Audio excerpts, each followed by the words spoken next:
Hey guys, welcome to another video. I am the Pretty Girl Investor. If you are new here, I'm an entrepreneur who does all things business and real estate, so feel free to join the family. Don't forget to subscribe. Today we will be discussing how to assign your deals to a cash buyer. A cash buyer is an individual or business who buys properties for cash. That may be houses, apartments, multifamilies, even land. So when we are wholesaling our properties, we are looking for cash buyers. We're looking for that buyer with the liquid cash, with the fast turnaround, who can close deals right away, and that is who we want to sell our deals to. But before we get started, make sure you hit that subscribe button so you can join the family. I drop weekly gems and tips, so if you are subscribed, make sure your notifications are on so you'll be the first one to know when I drop a video. Okay, so you have a deal under contract and you need to find a cash buyer.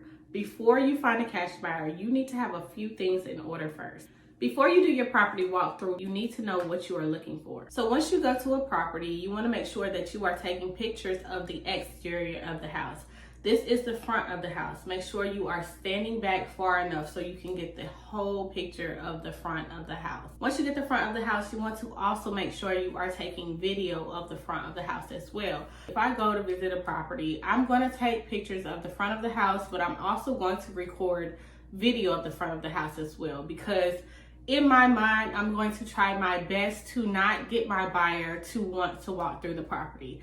It's not that I'm trying to hide anything. It's just because once I visit the property one time, I do not want to have to come back out to your house again, okay? Unless something is wrong. Unless something is wrong and I need my buyer to come out to this property to go check the property to make sure my numbers are accurate as far as my rehab or my repairs, or something happened as to I didn't see anything or I didn't catch anything, or if the buyer caught something from the pictures that I didn't catch and the buyer just wants to go out to make sure, something like that. But other than that, I'm going to try my best not to get my buyer to come out to that property, because why? I'm already there. If the buyer has to come out to the property, then what's the point of the pictures?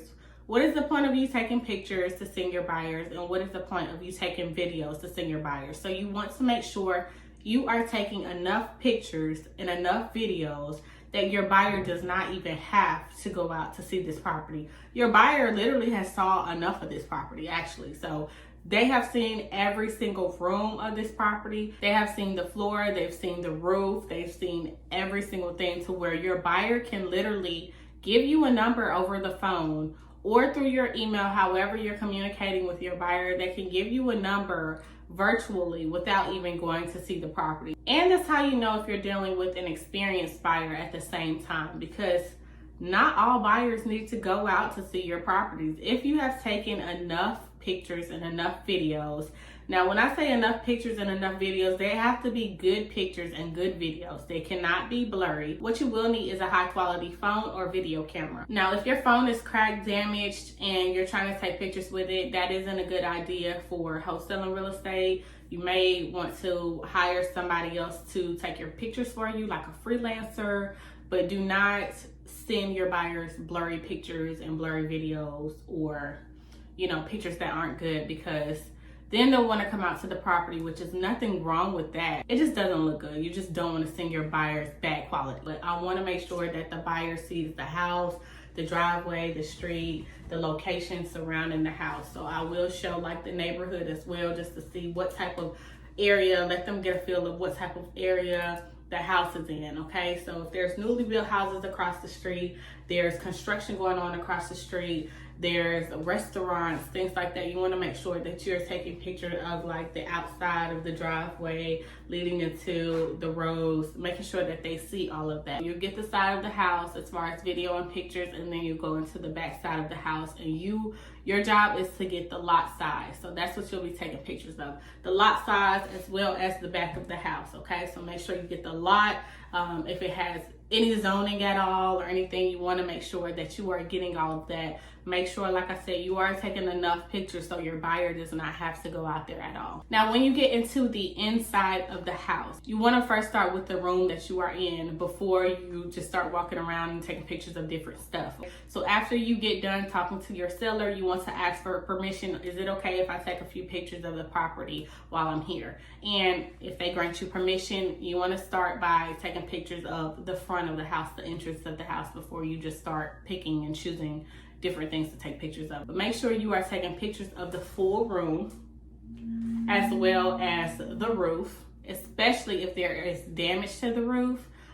You definitely want to take pictures of that. So the roof, the flooring, if there are any fireplaces at all, you want to ask how old is the fireplace. You want to ask certain questions. Some of the sellers, they like to stay beside you while you're walking through the house, so you can ask them certain questions as well while you are going through these rooms, okay? Especially if we get to the bathroom, you want to make sure that you are taking pictures of everything in the bathroom. The pictures do not need to be up close to where you don't even know what the picture is, okay? So make sure the picture is far back so the buyer can see the full image of the photo and they can be able to tell what room is which. There are a few things your buyer will ask for: the roof, the havoc, the foundation, and the plumbing. So these are the 4 questions that need to be in rotation when you are asking about, have any updates been made? Have any repairs been made?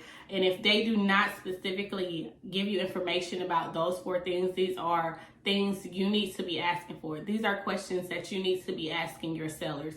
If they do not give you the answer over the phone and you see them in person, make sure that you get this information from your seller, because this is a part of how you calculate your rehab. Now that you've taken all the pictures and you have all of the information that your buyer will need, now it is time to send your buyer an email. Now in this email, you are marketing the property that you have under contract to your buyer. So this is a simple format of how your email should look.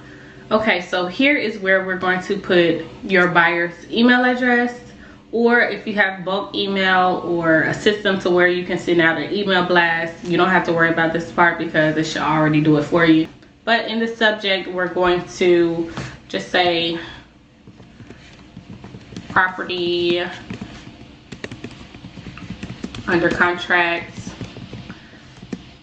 in 2885. Your email should include, like I said, the zone or the location.